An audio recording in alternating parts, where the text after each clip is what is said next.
कड़वी है लेकिन सच है। कहा गया है दोस्तों कि धीरे धीरे उम्र कट जाती है, धीरे धीरे उम्र कट जाती है, जीवन यादों की पुस्तक बन जाती है।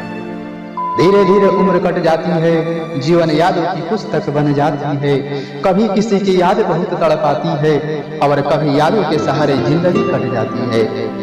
कभी किसी की याद बहुत तड़पाती है तो कभी किसी के सहारे जिंदगी कट जाती है।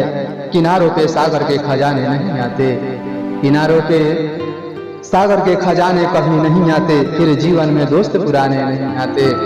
जी लो इन पलों को हंस के ऐ मेरे दोस्त, जी लो इन पलों को हंस के ऐ मेरे दोस्त, फिर लौट के दोस्ती जवानी में नहीं आते। क्योंकि एक साइड उनकी पल सताएगी और दूसरी साइड उनकी यादें सताती है।